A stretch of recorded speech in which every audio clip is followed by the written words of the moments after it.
Hai, selamat datang di channel YouTube with me. Jadi, di video kali ini saya akan membuat satu segmen yang berjudul BBA, Belajar Bareng Atika. Lalu apa sih yang kita pelajari kali ini?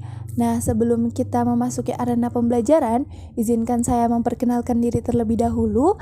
Perkenalkan, nama saya Atika Syuri dari Prodi Perbankan Syariah semester 5 di Stay Al Islah Cirebon.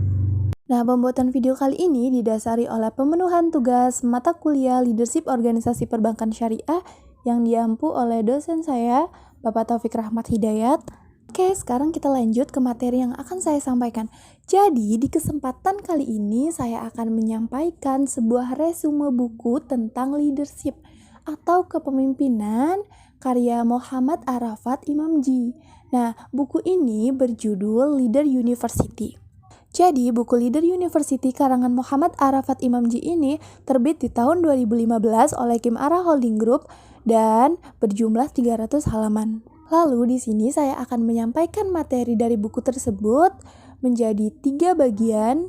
Yang pertama yaitu berjudul mengenal diri sendiri, yang kedua itu tentang mengenal pribadi seorang leader, dan yang terakhir itu leader menurut manajemen. Sebelum membahas lebih jauh tentang buku ini, saya akan mereview sedikit tentang apa itu kepemimpinan. Jadi, kepemimpinan adalah sebuah proses mempengaruhi atau memberi teladan oleh leader atau pemimpin kepada pengikutnya dalam upaya mencapai tujuannya. Langsung saja di pembahasan yang pertama, yaitu mengenai diri sendiri. Tentu, sebelum menjadi seorang pemimpin atau seorang leader, kita harus mengenal diri kita sendiri terlebih dahulu. Untuk apa? Yaitu agar kita bisa memproyeksikan peluang personal kita dengan tujuan mengarah ke titik kesuksesan. Lalu dengan apa sih kita mengenal diri kita sendiri? Nah, dalam buku ini kita disebutkan bisa mengenal diri kita sendiri dengan analisis SWOT. Tentu, yang sering kita dengar analisis SWOT ini digunakan dalam dunia bisnis. Namun kali ini kita akan menggunakan analisis SWOT ini untuk mengenal diri kita sendiri, menganalisis kelebihan, kekurangan, peluang, dan ancaman yang ada di dalam diri kita. Lalu apa sih tujuan menganalisis SWOT diri sendiri ini? Yang pertama itu mengetahui kekuatan untuk mengambil peluang. Jadi, ketika kita sudah mengetahui kekuatan kita, tentu kita bisa mengambil peluang yang segaris lurus dengan kekuatan kita. Yang kedua yaitu mengatasi kelemahan yang mencegah peluang. Maksudnya di sini, ketika kita sudah mengetahui kelemahan kita dan kita sudah mengetahui peluang dari luar, maka ketika kekurangan kita itu mencegah peluang, kita akan bisa mengatasinya.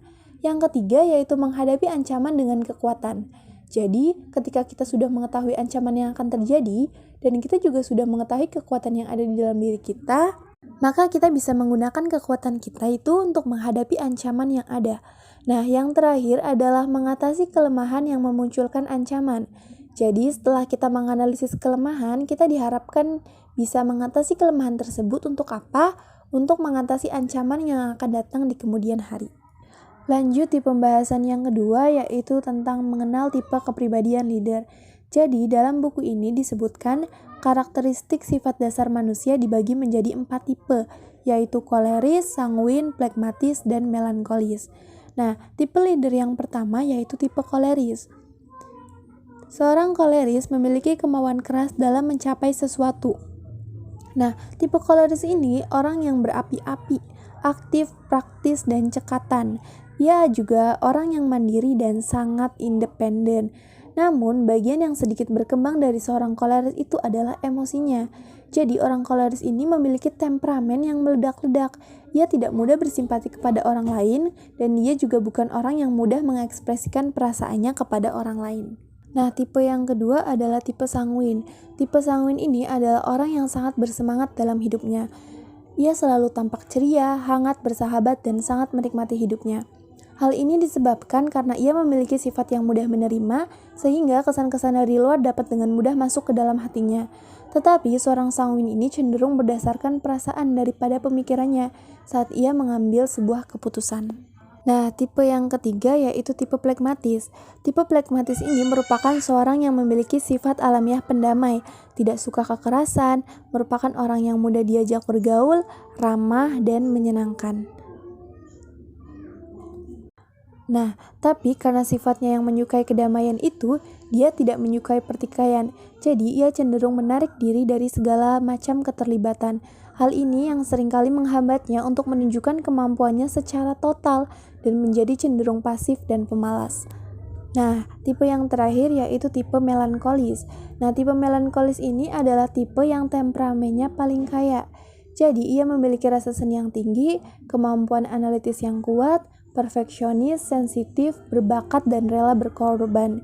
Perasaannya itu sangat berpengaruh pada pribadi seorang melankolis. Lanjut ke pembahasan selanjutnya yaitu kepemimpinan berdasarkan golongan darah. Nah, jadi di sini ada 4 kepemimpinan berdasarkan golongan darah, yaitu tipe A, tipe B, tipe AB, dan tipe O. Nah, yang pertama yaitu golongan darah tipe A. Karakteristik kepemimpinan pada golongan darah tipe A ini yaitu toleran, sensitif, sangat kooperatif. Nah, ia mempunyai bakat untuk mengutarakan pendapatnya dengan jelas, dapat mengontrol diri dan pintar dalam menghadapi dinamika kehidupan yang kompleks. Namun, kelemahannya adalah jika ia memiliki stres, kemudian hanya dipendamnya sendiri, maka suatu saat stresnya akan melampaui batas dan akan meledak-ledak. Yang kedua yaitu golongan darah tipe B. Karakteristik kepemimpinan pada golongan darah tipe B ini yaitu bersikap sangat seimbang, fleksibel, sistematis, dan kreatif, memiliki kekuatan manajerial dan lebih netral.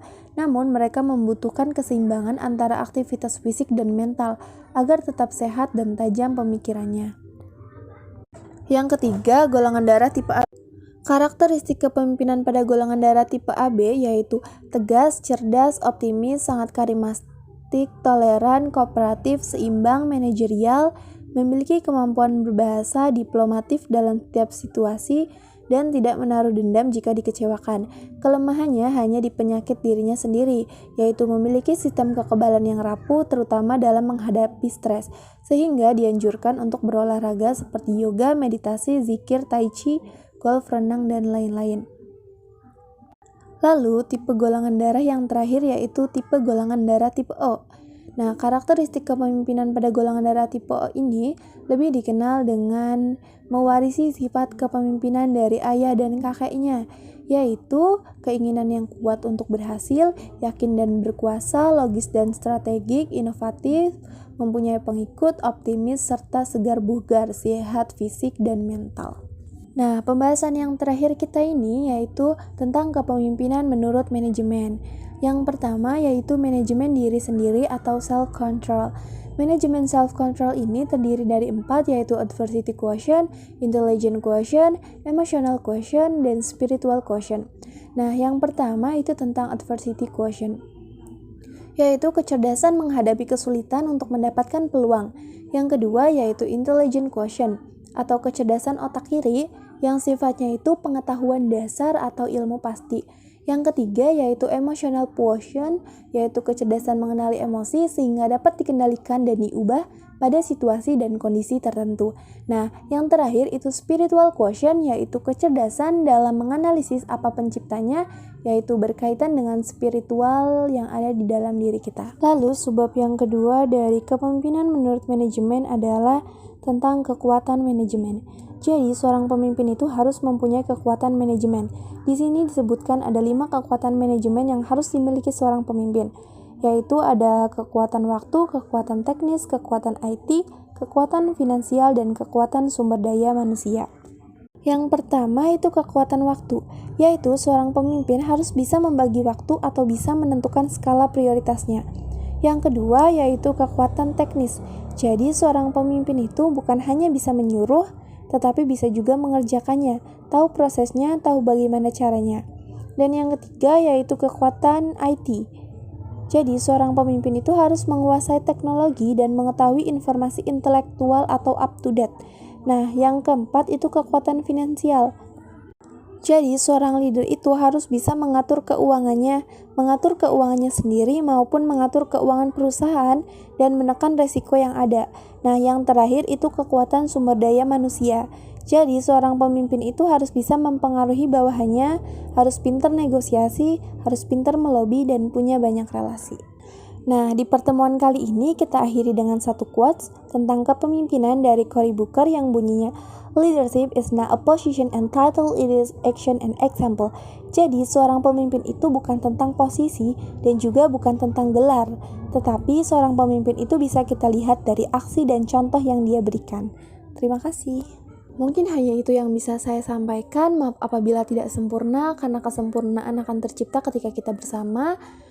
Jangan lupa like, comment, and subscribe.